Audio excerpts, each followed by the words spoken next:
जब आपको किसी ऐसे समय से आपको गुजरना पड़े जो आपकी जो वजूद है, आपकी आत्मा है, उसको हिला दे, तो भगवान याद आते हैं। फिर आप याद करते हो कि भगवान। उस समय जब मैं एकदम अकेला पड़ गया था सबके आसपास होने के बावजूद भी, क्योंकि डिप्रेशन एक ऐसी चीज़ है जो आपको बिल्कुल अकेला कर देती है, मन में अकेला कर देती है। जितना भी आपका जो आसपास की दुनिया है, जो एग्जिस्टेंस है, उससे आपको डिस्कनेक्ट कर देती है। हम लोग मंत्रोच्चारण करते हैं, पूजा पाठ करवाते हैं, बड़े बड़े यज्ञ करवाते हैं, लेकिन जो सबसे इम्पॉर्टेंट चीज़ होती है उसको मिस कर जाते हैं। उसे कहते हैं समर्पण। हमको रोज़ दो चॉइस मिलती है भाई, एक सही की, एक गलत की। आप उसमें से क्या चुनने वाले हैं? हम सड़क पे चलते हुए कोई इंसान, कोई पुलिस वाला, कोई भीख मांग रहा आदमी है या कोई भी है, उसमें से कोई ऐसा एक कमाल का हीरा दे के चला जाएगा ज्ञान का, बिल्कुल सही, जिससे आपका जीवन बदल सकता है। एब्सोल्युटली।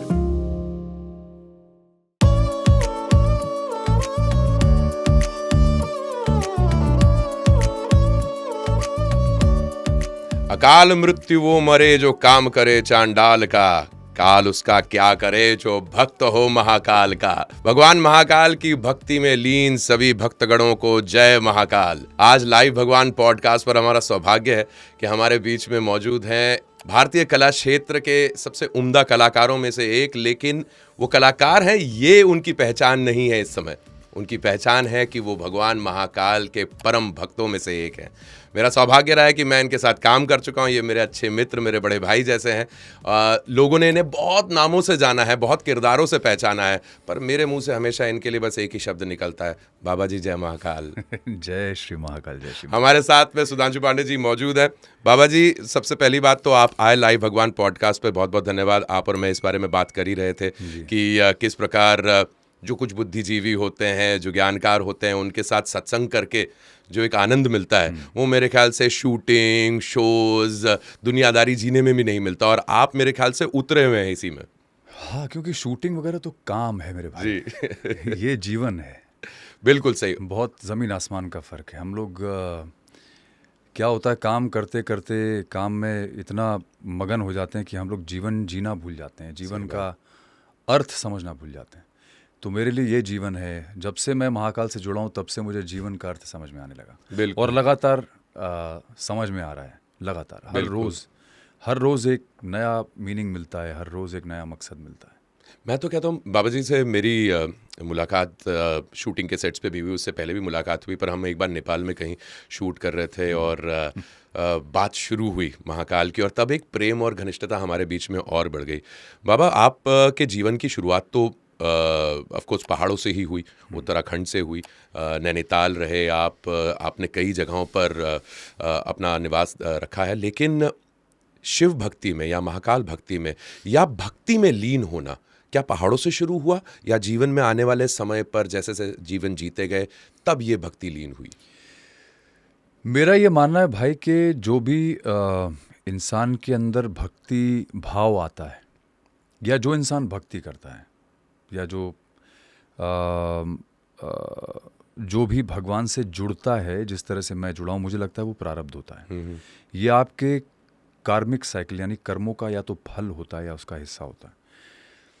मुझे ऐसा लगता है कि मैं शायद अपने कर्मों से या कर्मों की वजह से महाकाल से जुड़ा, या अपने धर्म से जुड़ा, या अपने सनातन से जुड़ा हूँ। क्योंकि मैं हूँ तो ब्राह्मण परिवार का, जी, और जी। वो भी उत्तराखंड के ब्राह्मण हैं हम लोग। और मुझे अभी तक याद है कि क्योंकि मेरे परदादा जो थे वो उत्तराखंड से यहाँ आ गए थे, गोरखपुर जी। तो गोरखपुर में हमारा घर हुआ करता था। एक बहुत बड़ा घर था वहाँ पे, एक 30 कमरे की हवेली हुआ करती थी आसपास। हाँ, मैंने बहुत सुना, सारा आपने लैंड, बताया था एक बार। हाँ। बहुत लैंड होता था। हमारी अपनी गाय पलती थी, सब कुछ सब्जी फल सब कुछ वहीं पे होता था। तो हमारे घर में एक कमरा था, एक काफ़ी बड़ा कमरा था, बॉम्बे स्टैंडर्ड से तो बहुत बड़ा था, और वो पूरा कमरा सिर्फ मंदिर था। तो क्योंकि मेरे बुआ चाचा वगैरह सब की तादाद ठीक ठाक थी, तो सुबह का जो समय होता था वो सिर्फ पूजा पाठ और मंत्रों की गूंज से जो है, क्या बात। वो पहचान थी मेरे, मतलब मेरे जब से मैंने होश संभाला था, तो मेरे मन में एक वही चित्र था उस घर का कि सुबह सुबह सब बैठते हैं और पूजा होता है, घंट ध्वनि होती है, घंटियाँ बजती है, लगातार कई घंटों तक चलता था खूब सारा पूजा पाठ। अब उन्हीं भाई बहनों में से कुछ ऐसे निकले जो जिनको जिनका धर्म की तरफ या सनातन की तरफ कोई रुझान नहीं था, और कुछ ऐसे थे जिनका बहुत ज़्यादा रुझान था, जो पूजा पाठ भी करते थे। तो एक ही परिवार में अलग अलग तरह के लोग थे। जी जी। तो वही चीज़ मेरे परिवार, मतलब हमारे जो मेरा इमीडिएट फैमिली, यानी मेरे माता पिता और मेरे भाई, और मेरे एक बड़े भाई हैं और मैं, तो हम दोनों के बीच में भी यही फ़र्क है।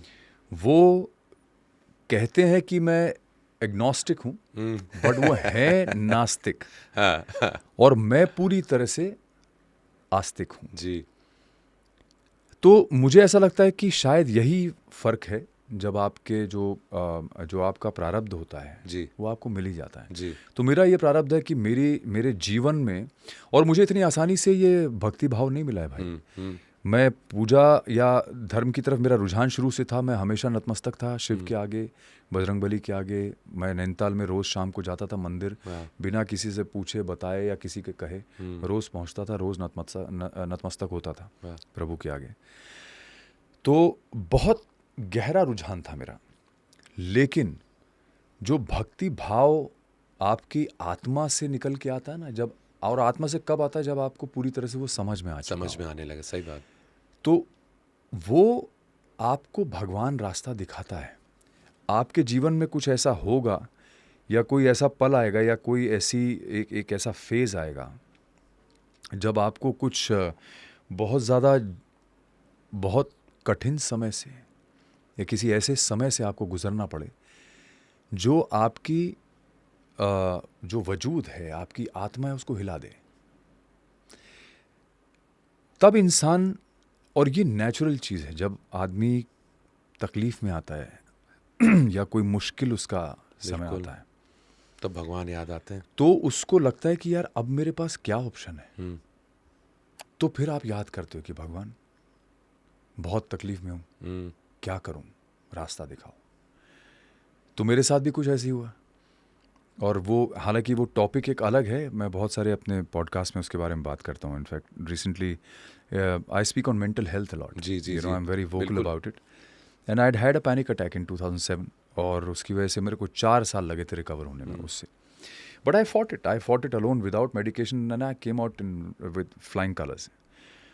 तो वो जो समय था 2007 का, उस समय जब मैं एकदम अकेला पड़ गया था, सबके आसपास होने के बावजूद भी, क्योंकि डिप्रेशन एक ऐसी चीज़ है जो आपको बिल्कुल अकेला कर देती है, आपके मन में अकेला कर देती है। वो जितना भी आपका जो आसपास की दुनिया है, जो एग्जिस्टेंस है, उससे आपको डिस्कनेक्ट कर देता है। तो आपके पास क्या ऑप्शन रहता है कि आप अपने आप से बात करें। बिल्कुल। तो आपकी एक इनवर्ड जर्नी शुरू होती है। तो इनवर्ड जर्नी यानी आप अपने आप से बात कर रहे हैं। तो जब आप अपने आप से बात करना शुरू करते हैं, यानी आप अपनी आत्मा से, अपने कॉन्शियस से बात करना शुरू करते हैं, तो आप कि अपने कॉन्शियस से बड़ी अच्छी मित्रता हो जाती है। तो फिर आपको अपना कॉन्शियस दिखने लगता है, और उस कॉन्शियस को जब आप पहचानने लगते हैं, तो आपके अंदर आध्यात्म की उत्पत्ति होती है। बिल्कुल। और मेरे अंदर वहाँ से आध्यात्म की उत्पत्ति हुई, और वहाँ से मेरा जो है वो रास्ता कुछ इस तरह से बना। मेरे बचपन का एक मित्र था, वो अचानक मेरे जीवन में वापस आया। आज मैंने उसके बारे में सोचा, कल सुबह उसका मैसेज आ गया फेसबुक पे, और वहाँ से मेरी महाकाल की जर्नी शुरू हुई। मैं गया हूँ, महाकाल के मंदिर में उतरा हूँ। जैसे ही गर्भगृह के ऊपर जहाँ पे बहुत सारे छोटे छोटे मंदिर बने हुए, वहाँ पहुँचा हूँ। वहाँ पे एक पंडित जी मुड़े, मेरी तरफ आए, बोले आइए आइए, आप ही का इंतज़ार था। तो मैंने कहा प्रणाम पंडित जी, दर्शन करेंगे। मैंने कहा जी। ले गए, उन्होंने दर्शन कराए। वहाँ सामने गर्भगृह में सामने इधर इस तरफ बिठा के, नंदी ग्रह में बिठा के उन्होंने बिल्कुल पूजा पाठ करवाया। वो दिन है और आज का दिन है। वो पंडित मुझे दोबारा नहीं मिले। और आप तो ऑलमोस्ट हर दूसरे दिन जाते हैं वहाँ पर, और शायद वहाँ के सभी पंडितों को जानते होंगे। हाँ, तो ऑलमोस्ट 2 decades ago नाउ, तो सबको मैं जानता हूँ। और जिनकी हाल फिलहाल में कुछ लोगों की वहाँ पे कुछ ऐसी घटनाएं हुई थी जिससे मृत्यु हो गई उनकी, वो नहीं रहे अब, जो ब्राह्मण वहाँ पे पूजा पाठ करते थे। लेकिन वो एक ही बार मिले मुझे, उसके बाद कभी नहीं मिले। और मैं जब सोचता हूँ उस इंसिडेंट के बारे में, तो मुझे ये याद आता है कि यार वाकई में जब वो पंडित जी मुझे मिले, भीड़ में से अकेले आए, ना मुझे किसी ने देखा, ना उनको किसी ने देखा, ना किसी ने रोका हमको, हम सीधे नीचे गए। जब वो पूजा पाठ करा रहे थे तो भी मुझे जहाँ तक याद है कि कोई ऐसा नहीं था कि किसी ने आके कुछ सवाल किया हो या बैठ गया हो या कुछ ऐसा। क्योंकि इतना आसान नहीं है वहाँ जाके हाँ, इस तो प्रकार वो पूजा पाठ जिस करना, तरह से भीड़ उन्होंने लगती कराया है। तो ऐसा लग रहा था जैसे कोई देख ही नहीं रहा है। तो ये सब हुआ तो मुझे लगा कि यार ये बाबा ने जो है दर्शन दिए, मुझे लेके आए और मेरा एक तार जो है जोड़ दिया। बोला बेटा अब तू आ गया यहाँ पे तो टेंशन छोड़ दे, आज के बाद तेरा जीवन जो है वो मेरे हाथ में है। तो एक जो सबसे मुश्किल चीज़ होती है मंत्रा, जीवन में हम सभी पूजा पाठ करते हैं, हम सब जाते हैं, नतमस्तक होते हैं, सर झुकाते हैं, बहुत कुछ करते हैं, लेकिन जो सबसे डिफ़िकल्ट चीज़ है किसी भी इंसान के लिए करना, भक्ति भाव सब में होता है, हम लोग मंत्रोच्चारण करते हैं, पूजा पाठ करवाते हैं, बड़े बड़े यज्ञ करवाते हैं, लेकिन जो सबसे इम्पॉर्टेंट चीज़ होती है उसको मिस कर जाते हैं। उसे कहते हैं समर्पण। वो समर्पण जो है ना, वो सबसे बड़ी चीज़ है। समर्पण का मतलब ये है कि आपने अपने आप को समर्पित कर दिया उसके चरणों में। उससे बड़ी भक्ति कोई नहीं हो सकती मेरे हिसाब से। कितना भी आप पूजा पाठ कर लें, आपने अगर समर्पण कर दिया और ये कह दिया कि मैं तेरे से ही आया हूँ, तेरे अंदर ही वापस आना है, मेरा जीवन तेरे हाथ में है, फिर उसके बाद आपको कुछ करने की ज़रूरत नहीं है। चाहे समय जैसा आए जाए, आपने समर्पण कर दिया तो वो आपको अपनी उंगली पकड़ के चलाएगा। बिल्कुल, ये गारंटी है, क्योंकि मैं इसका जीता जाता एग्जाम्पल है। सबसे बड़ा प्रमाण मैं हूँ। क्योंकि उसके बाद जीवन में इतनी चीज़ें हुई हैं, इतने बड़ी बड़ी मैं लड़ाइयाँ लड़ चुका हूँ, इतने मुश्किल चैलेंजेस मेरे सामने आए, लेकिन मैंने हर बार सिर्फ इतना बोला कि बाबा देख लेना। बाबा जी, भगवान शिव को लोग भगवान के रूप में भी देखते हैं, देव के रूप में भी देखते हैं, देवाधिदेव के रूप में भी देखते हैं, but is he just a deity? और या आपको जब मैं देखता हूँ ऐसा लगता है it's almost a way of life कि आप उन्हें जीवन का एक आधार बनाते हैं। How do you see lord Shiva? भाई मेरे लिए तो सब कुछ है वो। मतलब मैं आपको बताऊं, जैसे लोग या कहीं आप पढ़ते हैं कई बार के कण कण में शिव है, तो मेरे लिए एक्चुअली वही है। और तो मुझे ऐसा लगता है कि मेरी सोच ही शिव है, यू नो। तो हर चीज़ मेरी उनसे रिलेटेड है, कोई भी चीज़ उनसे अलग नहीं। Almost a way of life, everything मतलब। आज जैसा कि आप कह रहे थे, जब आप अपने आप को समर्पित कर देते हैं किसी चीज़ के अंदर, तो दैट मीन्स आपने लिटरली अपने आप को उनके हाथों में छोड़ दिया है। तो आपका अच्छा, आपका बुरा, आप उसको भी समर्पित मानते हैं। क्योंकि मुझे एक चीज़ बहुत पहले रियलाइज़ हो गई भाई, सब कुछ उनसे ही है, वहीं से आया है, वहीं जाने वाला है। शिव शव सब एक है भाई। जो है वो भी वही है, जो नहीं है वो भी वही है, और जो होगा, काल है वो भी वही है, जो काल से परे है वो भी वही है। वाह वाह, ठीक है ना, इसीलिए उनको महाकाल भी कहा जाता है। एब्सोल्युटली। और जिस किस्म की जो कहानियाँ जुड़ी रहती हैं, हम सब इन कहानियों को सुनते सुनते बड़े हुए हैं। हमने समुद्र मंथन की कहानी सुनी, हमने अमृत की कहानी सुनी कि अमृत निकला, विष निकला, और विष को शिव ने अपने कंठ में समाया, जिसके कारण वो नीलकंठ कहलाए। इस कहानी से कितना कुछ, या ये जब आप सुनते हैं, इज इट जस्ट दिस और does it have a deeper spiritual meaning to it about something? It is all everything has a meaning. अगर आप देखें, जैसे हम अपने रोज़मर्रा के जीवन में, हमारे यहाँ समुद्र मंथन चल ही रहा है भाई। हाँ, सच बात। हर रोज़ समुद्र मंथन चल रहा है ना। एक बड़ी खूबसूरत सी मैंने बात सुनी थी कि सतयुग में देवता और असुर अलग अलग लोक में थे। फिर आया त्रेता, बिल्कुल। उसमें असुर और देवता जो हैं वो एक ही लोक में आ गए, है ना। और इसी तरह से धीरे धीरे करके जो है समय कलयुग में आया। कलयुग में देवता और राक्षस एक ही शरीर के अंदर है। वाह। तो मंथन, तो हमारा मंथन जो है वो अंदर चलता ही रहता है कंटिन्यूअस। क्योंकि हम इंसान हैं तो हमारे अंदर हमको रोज 2 चॉइस मिलती है भाई, एक सही की एक गलत की। आप उसमें से क्या चुनने वाले हैं, ये वही मंथन है।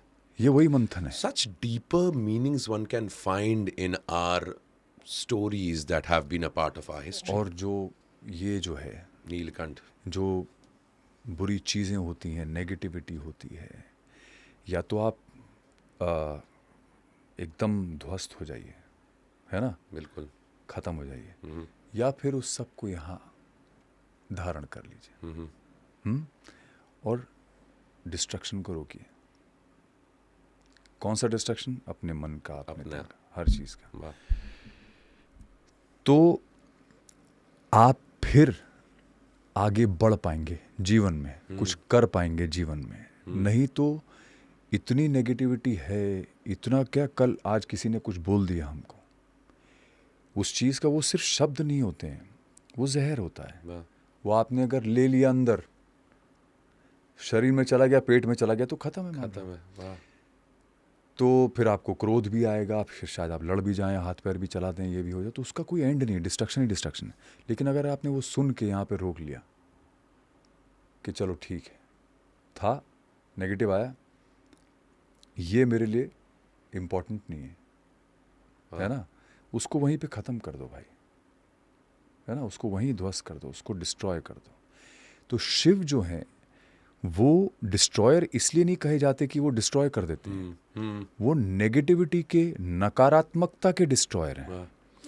इसलिए जब समुद्र मंथन में से एक पॉजिटिव और एक नेगेटिव एनर्जी का जो था वो शुरू हुआ, तो शिव ने कहा कि जो नेगेटिविटी है, यानी जो विष है, वो अगर फैल गया तो डिस्ट्रक्शन हो जाएगा दुनिया में। तो उन्होंने वो विष जो है वो धारण कर लिया, और उसके बाद वो नीलकंठ हुए और अमृत बंट गया, है ना।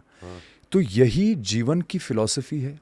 हमारे जीवन में रोज समुद्र मंथन है, रोज जहर भी निकल रहा है और अमृत भी निकल रहा है। आप क्या चीज़ धारण कर रहे हैं, ये आपके जीवन को कैसा बनाएगा आगे, उस पर डिपेंड करता है कि आप दोनों में से कौन सी चीज़ धारण कर रहे हैं। बहुत डिफिकल्ट चीज़ है, आसान नहीं है। बिल्कुल बहुत डिफ़िकल्ट है कि बॉस आप रोज़मर्रा की ज़िंदगी में, आपके मन में, आपके हाव भाव में, आपके मूड में, हर चीज़ में उतार चढ़ाव चलता रहता है। तो कई बार ऐसा होता है कि आप अचानक रिसेप्टिव हो जाते हैं नेगेटिविटी के लिए, तो नेगेटिविटी आप अब्जॉर्व कर लेते हो और एक्सप्लोड हो जाते हैं।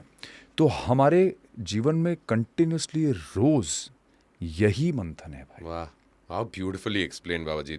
This is exactly what I wanted कि हमारे जो रोजमर्रा के जीवन में है, उस वहाँ पर किस प्रकार इस कहानी को उतारा जा सकता है और उससे सीखा जा सकता है।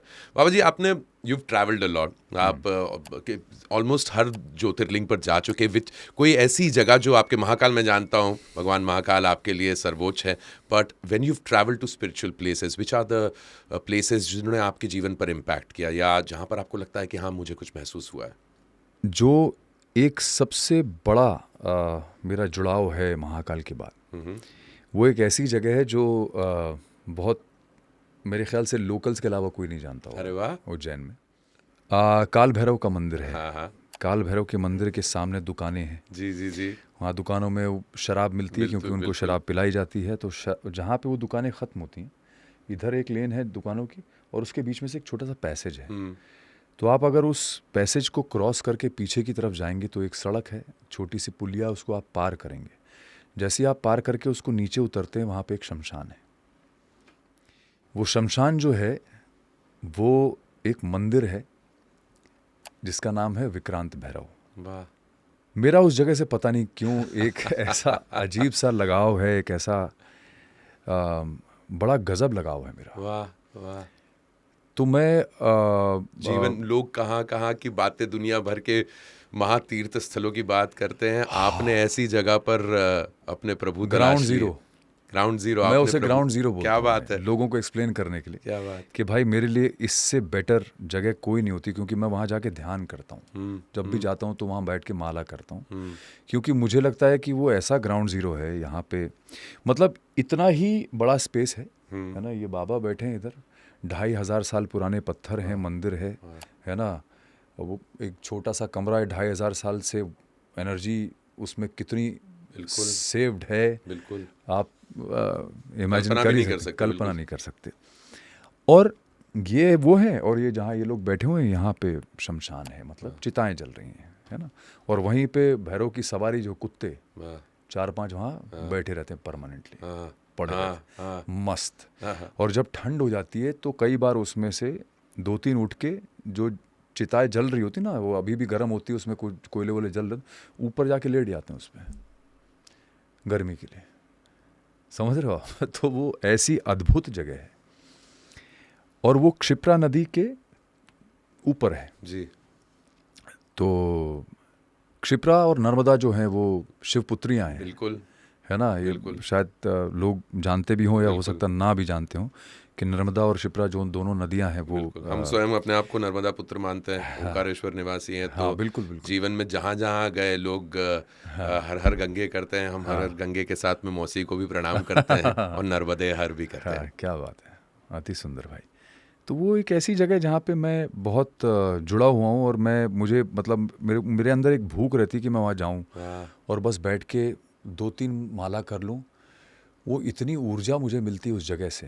वाह, और एक जो जीवन का सबसे बड़ा सत्य है वो आपको वहाँ देखने को मिलता है। आप उसी के बीच में बैठे, तो आप सच का जो एक वो प्लेटफॉर्म है उसके ऊपर बैठे हुए हैं, वाह, वाह, है ना। बिल्कुल, वही शिव है, वो शिव शमशान में ही निवास करते हैं बिल्कुल, भाई, बिल्कुल, है ना। तो ये शमशान है, यहाँ लोग जो है मिट्टी में मिल रहे हैं, भगवान में विलीन हो रहे हैं, और ये बैठे हुए हैं सामने। वाह। इससे बेटर और कोई जगह हो ही नहीं सकती ध्यान करने के लिए। इनफैक्ट बाबा, आपने बात ये निकाली है, अभी अभी कुंभ हुआ था एंड पूरी दुनिया वहाँ पर समागृत हुई थी। अघोर पंथ के बारे में बड़ी बातें हुई, और कई लोगों ने अघोर को देखकर आज भी घबरा जाते हैं, डर जाते हैं कि अरे बाप रे, कौन है ये लोग, कौन है ये लोग, क्या है उनका सत्य। आपने जब बात करी शमशान की बात करी, जो डोम राजा की बात कहा जाता है, अघोर एक विज्ञान है, उसके बारे में कभी कुछ रुझान हुआ आपको? कभी किसी अघोरी से मुलाकात हुई, बात हुई, कुछ समझ में आया कि what is it that they seek? I think they are one with nature. जहाँ तक मैं जानता हूँ they are one with nature भाई। वो लोग स्नान भी राख से ही करते हैं, तो वही राख है जिसमें हमको अल्टीमेटली हम सब राख ही होने वाले हैं, करेक्ट। तो they are one with nature भाई। तो वो क्या है, वो अपने शिव में अपने आप वो विलीन है उसमें, you know. The one who doesn't fear death, the one who doesn't fear death, they are living in it, they are living in They are it. living in it. Mahakal, काल, मृत्यु को विजयी करने वाला, या मृत्यु को नमन करने वाला, या मृत्यु को समझ लेने वाला, मृत्यु को एक्सेप्ट कर एक्सेप्ट कर लेने वाला। क्योंकि हम सब नश्वर हैं भाई, हम सभी नश्वर हैं। आप जीवन को कितना भी प्यार कर लें कि अरे यार मुझे तो जीना है, हमेशा के लिए जीना है, वो तो पॉसिबल नहीं है।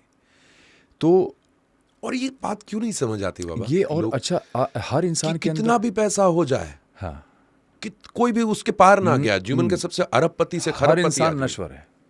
ये हर समझ में चीज़ नहीं नश्वर आता, लेकिन समझना चाहते नहीं है भाई हम लोग, इसीलिए सच्चाई से जितना दूर जाते हैं उतना हम लोग को डिप्रेशन होता है। डू यू थिंक ये चीज अगर जिस दिन एक क्लैरिटी आ जाएगी मन में, ये सारी जो माया है ये सब भस्म हो जाएगा और आप कुछ कुछ पाने की चाह नहीं रखेंगे? Is that the reason why? Yes it is, it's not an easy thought, it's a very scary thought. Scary thought.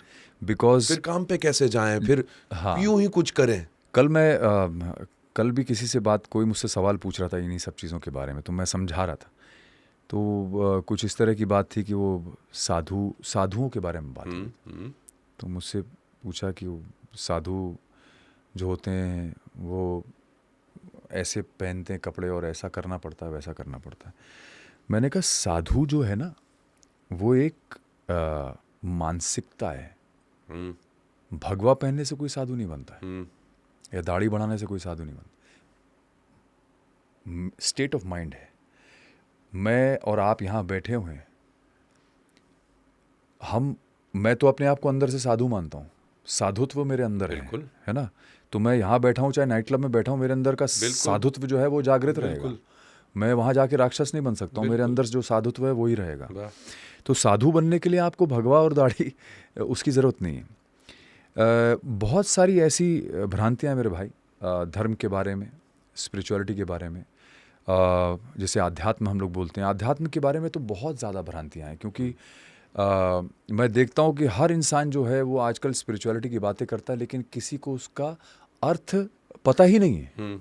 लोगों को लगता है कि आप बैठ के आंखें बंद करके जो आप जो ब्रीदिंग करते हैं उसको स्पिरिचुअलिटी बोलते हैं। तो मुझे लगता है कि यार इन लोगों को ये भी नहीं पता है कि प्राणायाम में और इसमें क्या फ़र्क है स्पिरिचुअलिटी में। या लोग जब प्राणायाम कर रहे होते हैं तो उसको बोलते हैं मैं योग कर रहा हूँ। वो योग नहीं है भाई, वो सिर्फ प्राणायाम है।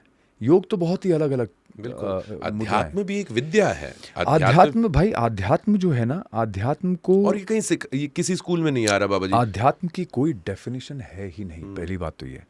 और आध्यात्म को अगर बहुत सिंपल रूप से समझना है तो वो एक ही तरीका है, आप अपने कॉन्शियस से जुड़ने की कोशिश कीजिए, वो आध्यात्म है। क्योंकि ये जो आत्मा है अंदर आपकी, ये आपकी उम्र वाली नहीं है, ये हजारों साल पुरानी है, लाखों साल पुरानी है। ये आत्मा है जो अजर है, अमर है। आप उससे अगर जुड़ गए तो आप आध्यात्म से जुड़ जाएंगे। तो आपकी जो अंडरस्टैंडिंग है, लाइक फॉर एग्जाम्पल, जो लोग बहुत पहले साधना वगैरह करते थे, जैसे महात्मा बुद्ध का मैं आपको एग्जाम्पल देता हूँ। महात्मा बुद्ध, जिनको विष्णु का आखिरी अवतार माना जाता है, वो बोधि ट्री के नीचे बैठ के बोध गया में उन्होंने साधना की। किताब तो नहीं पढ़ रहे थे, है ना। उन्होंने क्या किया, उन्होंने साधना की, यानी उन्होंने ध्यान लगाया। बिल्कुल ध्यान लगा के बैठ गए। और कब उनकी जो एक यहाँ पे जो इंद्री है वो जागृत, इंद्री जिसको पिनियल ग्लैंड बोला जाता है, जो आज की डेट में डोरमेंट है, पहले लोग उसको जागृत करते थे, ध्यान लगा के उसको एक्टिवेट करते थे। उस ग्लैंड को बोलते हैं कि वो विंडो टू द यूनिवर्स है। इसलिए जब आप उसको एक्टिवेट करते हैं और वो एक्टिवेट होती है तो फिर आपको ज्ञान की प्राप्ति होती है, एनलाइटनमेंट होता है। तो जो पहले लोग एनलाइटेंड होते थे वो इस तरह से होते थे। पढ़ के ज्ञान नहीं आता है भाई, ज्ञान आपको सीख करना है फ्रॉम विद इन। बिल्कुल, आपको अंदर से ज्ञान सीख करना है, तभी आपको ज्ञान की प्राप्ति होगी। मैंने आज तक कोई किताब नहीं पढ़ी, और मुझे पढ़ने का शौक नहीं, क्योंकि मुझे लगता है जीवन से बड़ी कोई किताब नहीं है। जीवन से बड़ा कोई टीचर नहीं है। मैं टीचर्स डे पे भी, या जो गुरु पूर्णिमा होती है, तब भी मैं सिर्फ जीवन को ही या लाइफ को ही विश करता हूँ, है ना। हैप्पी गुरु पूर्णिमा भी लाइफ को ही बोलता हूँ। बिल्कुल। और हैप्पी टीचर्स डे से बड़ा कोई, क्योंकि मुझे तो सब कुछ जीवन ने सिखाया है, तो मैं किसी और को क्रेडिट क्यों दूं भाई। बिल्कुल। और ये जीवन उसका दिया हुआ है जी। तो जब मुझे जीवन सिखा रहा है उसके थ्रू, तो फिर मुझे किसी और की जरूरत क्या है, किसी किताब की जरूरत नहीं है। तो मैंने बहुत कुछ सीखा है और आगे भी सीखता रहूंगा, क्योंकि मैंने अपने आप को एक ब्लैंक कैनवस की तरह रखा हुआ। मैं ज्ञान बांटने कभी नहीं जाता हूँ, ठीक है ना, सिर्फ ज्ञान लेने जाता हूँ, ज्ञान सीख करता हूँ मैं। जहाँ आपने ये सोच लिया जीवन में कि मुझे ज्ञान सीख करना है, यानी मुझे ज्ञान पाना है, बिल्कुल ज्ञान पाना है। अगर आपने अपने आप का माइंडसेट ये कर लिया खुद का कि भाई मुझे ज्ञान पाना है, तो फिर ज्ञान अथाह है, आता ही रहेगा। आपने विंडो खोल दी ना। लेकिन जहां आपने बोला कि बॉस मुझे बहुत ज्ञान है, मैं आपको बताता हूँ क्या है जीवन, वहां आपकी खिड़की बंद हो गई है। तो ज्ञान तो अंदर कभी आएगा नहीं, और जो आप देने की कोशिश कर रहे हैं वो खत्म होगा, और उसके बाद आप बिल्कुल ही जो है मतलब एज एन एग्जिस्टेंस आप खत्म हो जाएंगे। बट गाइडेंस के लिए गुरु का होना जीवन में, देखिए मेरा ये मानना है कि कोई ना कोई आपके बाबा जी, जैसे आप ने खुद बताया आपको कि आपको ऑलमोस्ट उंगली पकड़ के वो उन्होंने बुलाया, शायद आपके जीवन में जो वो समय आया वो भी उसी का लाया हुआ था। बिल्कुल। ताकि आप उन तक पहुंचे। 1000%। ये अंडरस्टैंडिंग और ये इंटेलेक्ट जिनमें नहीं है, जो आज भी जाना चाहते हैं इसकी तरफ, वो गुरु के होने के बाद भी नहीं सीख सकते। वही मैं पूछना चाहता था कि कहाँ दरवाजा खोले। क्योंकि देखिए कितने, आप देखिए ना, लाखों करोड़ों लोग हैं इस देश में, वो किसी ना किसी को तो फॉलो कर ही रहे हैं। बिल्कुल। लेकिन हर आदमी उसमें से आध्यात्म को या धर्म को तो नहीं समझने लगा। बहुत सारे लोग हैं जो सिर्फ वो जो देख रहे हैं वो फॉलो कर रहे हैं, लेकिन अपने अंदर कोई नहीं देख रहा है, सामने वाले को देख रहे हैं। अगर आप सामने वाले की बात सुन के अपने अंदर झांकना शुरू करेंगे तो फिर आपको ज्ञान मिलना शुरू होगा। तब आपके अंदर का गुरु जो है वो जन्म ले पाएगा। अदरवाइज तो कोई मतलब ही नहीं, क्योंकि जो सामने बैठे हैं वो भी कहीं ना कहीं माध्यम ही है। माध्यम है, माध्यम ही है। उन्हें माध्यम समझे, उन्हें डेस्टिनेशन ना समझे। डेस्टिनेशन नहीं है भाई, वो गुरु डेस्टिनेशन तो मार्ग दिखाने वाला है, गुरु अपने आप में मार्ग नहीं है और शायद। गुरु कोई भी हो सकता है मेरे भाई। बिल्कुल। हम सड़क पे चलते हुए कोई इंसान, कोई पुलिस वाला, कोई भीख मांग रहा आदमी है या कोई भी है, उसमें से कोई भी आपको कोई ऐसा एक कमाल का हीरा दे के चला जाएगा ज्ञान का, बिल्कुल सही, जिससे आपका जीवन बदल सकता Absolutely. है ना। और ये हुआ है मेरे साथ, तो हुआ है भाई। कोई ऐसा इंसिडेंट? ऐसे एक शब्द से जो है पूरी जो है आपकी कायनात बदल जाती है। तो मैं इनफैक्ट मैं जैसे पैदाइशी वेजिटेरियन था जी जी। फिर एक समय ऐसा आया जब मैंने नॉनवेज भी खाना शुरू किया, और वो समय जब चल रहा था तो मुझे एक मिले गुरु, और वो एक बार एक ऐसी कुछ एक्सप्लेन कर रहे थे नॉन वेजिटेरियन के बारे में या जीव हत्या के बारे में। तो उन्होंने एक चीज़ बोली कि जब आप किसी जीव को मारते हैं, उसकी जान लेते हैं और उसे खाते हैं, वो जब ये सिर्फ इतना ही बोला था ना उन्होंने, तो मेरे अंदर स्विच ऑफ हो गया भाई। उसी क्षण मैंने बोला, मैंने कहा गुरुदेव, इसी क्षण मैंने छोड़ दिया। 17 साल हो गए भाई, मैंने अंडा सूंघा भी नहीं है। 17-18 साल हो गए, और बस इतनी सी बात कही। बस इतनी सी बात। फिर मुझे धीरे धीरे करके फिर मैं अपना वापस जिस राह पे मुझे चलना था, मैं उस पर फिर से वापस आ गया। और खैर मैं तो ब्राह्मण हूँ, तो मैं जनेऊ भी पहनता हूँ, और हमारी इंडस्ट्री में जनेऊ पहनने वाले शायद बहुत कम होंगे, क्योंकि उसको प्रैक्टिस करना बड़ा मुश्किल होता है। बिल्कुल नहीं, मैंने बहुत कम लोगों को देखा है, बहुत इनफैक्ट बहुत कम हद तक के हमारे साथी करणवीर बोहरा ही थे जिनको मैंने बीच में बोहरा जी तो मतलब वो कपड़े कम पहनते, जनेऊ ज़्यादा पहनते। बड़े अच्छे मित्र, ये तिगड़ी हुआ करती थी नेपाल में हमारी। बट बाबा, आप इंडस्ट्री की बात निकली है, आप कलाकार हैं, ये हुआ तो होगा, और ऐसा नहीं हो सकता कि आप तक कभी ये ऑफर ना आया हो या आना जाए कि आप स्वयं भगवान शिव के रूप में अपने आप को देखते हैं या नहीं। कभी अगर कोई ऐसा रोल जो कि आई एम श्योर एक नहीं कई बार आपके पास आए होंगे, क्या हुआ ये स्टांस, ये क्या स्टांस है सुधांशु जी का? अभी पिछले 1.5 महीने से एक शो बन रहा है जिसमें बहुत ही ज़्यादा मुझे उन्होंने कन्विंस करने की कोशिश की कि आप शिव बनिए, हम बना रहे हैं, और बहुत बड़े स्केल पे बन रहा है, बड़ा अच्छा है। हालांकि वो चीज़ मैंने नहीं की, पर मैंने उन लोगों को एक लॉजिक दिया। मैंने कहा देखिए, मैं क्षमा चाहता हूँ, लेकिन जो मेरे आराध्य है, जिनको मैं समर्पित हूँ, जिनकी पूजा करता हूँ, मैं उनको नहीं प्ले कर सकता स्क्रीन पे। मैं वो बन ही नहीं सकता हूँ, क्योंकि मेरे में है नहीं। मैं नहीं कर पाऊंगा। मुझे आप नेगेटिव बना दीजिए, विलेन बना दीजिए, मैं कर लूँगा, लेकिन मैं शिव नहीं पोर्ट्रे कर पाऊंगा, क्योंकि मैं नहीं कर सकता। मैं मतलब मेरे लिए शिव सिर्फ एक डेटी नहीं है, मेरे लिए सब कुछ है।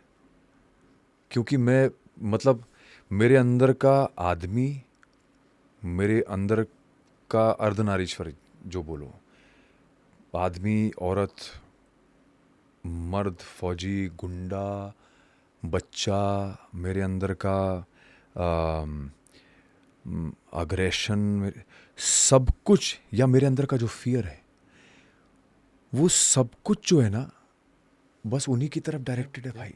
सब उनसे ही मेरा जो है, मतलब मुझे अगर डर भी लगता है ना, तो मैं बस उनको याद करता हूँ। तो मैं तो उनका मतलब मुझे ऐसा लगता है कि वो ऐसे मैं उनके हाथों में हूँ भाई, उनकी गोद में हूँ। मैं उनको बस फट करके जाके लेट जाता हूँ, बचाओ पप्पा, बचाओ बचाओ बचाओ। तो मैं बहुत कण हूँ यार, बहुत छोटा सा, मैं नहीं बन सकता। तो मैंने उनको, और एज एन एक्टर वंस, अगर एक्टर आदमी फिर भी कर लेगा, पर आप अगर किसी दिन वो कर गए तो उसके बाद क्या करोगे? क्योंकि उसके बाद तो सब कुछ वो शायद अल्टीमेट होगा, उसके बाद कुछ नहीं हो सकता। यही वजह है, उसके बाद मैं क्या कर सकता हूँ। एग्जैक्टली। बट एज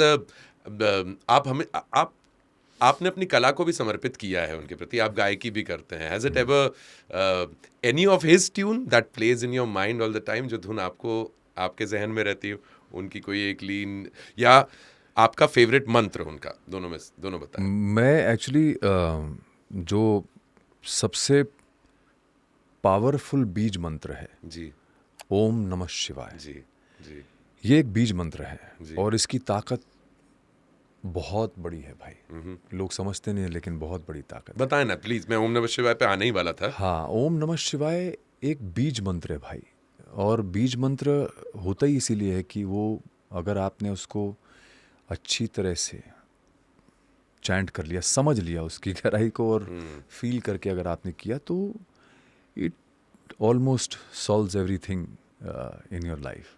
तो इसलिए जो बीज मंत्र होते हैं, इसलिए कि आप, मंत्र तो बहुत होते हैं, बीज मंत्र एक जो होता है वो एक अलग पर्पस के लिए होता है, वो सबसे ताकतवर चीज़ है। छोटा सा है ओम नमः शिवाय। ओम जो है वो ब्रह्मा विष्णु महेश। ओम साउंड ऑफ द सन है, ठीक है ना। तो हम नेचर ही है ना, हम लोग भी, राइट। तो नेचर जो है वो हम सब हैं नेचर, लेकिन हम लोग नेचर से अलाइंड नहीं है, बिल्कुल प्रकृति से अलाइंड नहीं है ना। तो प्रकृति यानी माँ पार्वती है ना, तो वही तो माँ बाप हैं, है ना। सृष्टि की उत्पत्ति उन्हीं दोनों से है, तो सब कुछ वहीं से आया हुआ। तो हमको नेचर को अलाइन करना है अगर, तो हमें ओम का उच्चारण करना चाहिए। और ओम का उच्चारण जो है वो ऑब्वियसली हम लोग नाभि से जब करते हैं और लगातार करते हैं और उस ध्यान यहाँ पे केंद्रित करते हैं, तो उससे जो हमारे अंदर जो छुपी हुई दबी हुई ऊर्जाएं हैं वो सब धीरे धीरे जागृत होती हैं। और जितनी बीमारियां हैं, जितने भय हैं, जितने डर हैं, वो धीरे धीरे करके आपके शरीर से डिटॉक्स होके निकलते चले जाएंगे, वो सब खत्म हो जाएगा।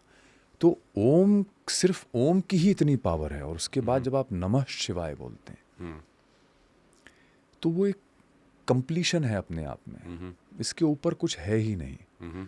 तो ओम नमः शिवाय अगर आप सिर्फ बोलने की बजाय उसको महसूस करके, उसका मीनिंग ध्यान में रखते हुए अगर आप उच्चारण करेंगे, तो उसी ओम नमः शिवाय का इम्पैक्ट आपके जीवन में बहुत अलग हो जाएगा, बहुत फर्क पड़ जाता है। और आप बकायदा जिस प्रकार की क्रियाओं में लीन होता है, मैं खुद घर आया हुआ हूँ जहाँ पर आपने रुद्राभिषेक करवाया था, महारुद्राभिषेक करवाया था, और सबको, मतलब मुझे लग नहीं रहा था कि मैं मुंबई शहर के अंदर हूँ। मुझे लगा था या तो मैं अपने ओंकारनाथ वापस पहुंच चुका हूँ या मैं कहीं और हूँ। कितने पंडित थे उस दिन उस कमरे के अंदर? उस दिन मेरे ख्याल से 25 से 30 पंडित एक साथ उस मंत्रोच्चार के बीच में। सो ये क्रियाएं आप जिस प्रकार, और almost as a child you were there, almost ऐसे कि मेरे मेरा ये सब कुछ, मेरा बर्थडे पार्टी होती ना, तो अपने प्रभु के लिए बर्थडे तो था, वही बर्थडे ही था। तो exactly it was on your birthday. आपने अपना जन्मदिन इस प्रकार मनाया। आज मैं ये किसी से कुछ गलत नहीं, हमारी इंडस्ट्री के बारे में लोग बहुत उंगलियां उठाते हैं, कई बार उठाते हैं कि हमारी इंडस्ट्री बिगड़ी हुई है, हमारी इंडस्ट्री में लोग केवल शराब, ड्रग्स, पार्टियां यही करते हैं। हमारी इंडस्ट्री में ये भी होता है। ये चीज़ मुझे बहुत गौरवान्वित महसूस कराती है। सो मेरे ख्याल से कहीं ना कहीं ऐसा नहीं कि हम किसी को कम या ज़्यादा समझ रहे हैं, लेकिन बैलेंस है इस। भाई मेरा तो, मैं कहूँगा कि बैलेंस भी नहीं है, मेरा तो पूरा रुझान ही इस तरफ है। जी। तो मैं, क्योंकि मैं बहुत ही डिसिप्लिन वैसे भी लाइफ जीता हूँ, है ना, किसी चीज़ का शौक नहीं मुझे, सिर्फ बहुत ही ज़्यादा सात्विक जीवन है। और मुझे लगता है जितना आप सात्विक होते जाते हैं शारीरिक रूप से, उतना ही आपकी सोच और बुद्धि भी सात्विक होती चली जाती है। बिल्कुल सही। जो आप अंदर डाल रहे हैं अपने शरीर में, वो आपकी सोच पे भी उसका बहुत असर होता है। तो इतना सात्विक जीवन है कि मुझे और किसी चीज़ की ज़रूरत महसूस ही नहीं होती है। पार्टीज़ में करता नहीं हूँ, बहुत रेयरली मैं फंक्शंस में जाता हूँ, वो भी जब कोई बहुत ही खास मित्र लोग हैं उनके फंक्शन में अगर गया तो गया। अदरवाइज़ मेरा जीवन बहुत ज़्यादा सात्विक है, पारिवारिक है और धार्मिक है। तो ये तीनों चीज़ें मुझे बहुत सुकून देती हैं, तो मैं इन्हीं चीज़ों से जो है जुड़ा रहता हूँ। और मुझे लगता है जीवन का अगर आपने अर्थ समझ लिया तो आपके लिए दुनिया में इन तीनों चीज़ों के अलावा जो बाकी चीज़ें वो सब बिल्कुल निरर्थक हो जाती हैं। वाह वाह, सुंदर बात। मैं तो बस इतना कहता हूँ कि हमारी इंडस्ट्री में लोग हीरोज़ बहुत बोलते हैं, and we look up to heroes. मैं कहता हूँ मेरे हीरो ऐसे हैं, and Thank you so much, somebody man. who has not only given us great characters on screen but also is a great character in person. Sudhanshu Pandey ji उर्फ बाबा जी, जय महाकाल। बहुत बहुत जय धन्यवाद महाकाल, लाइव जय भगवान पॉडकास्ट पे आने के लिए। बहुत बहुत धन्यवाद। जय महाकाल। ऐसे ही रोचक और आध्यात्मिक बातें सुनने के लिए लाइक, शेयर और सब्सक्राइब करें लाइव भगवान पॉडकास्ट।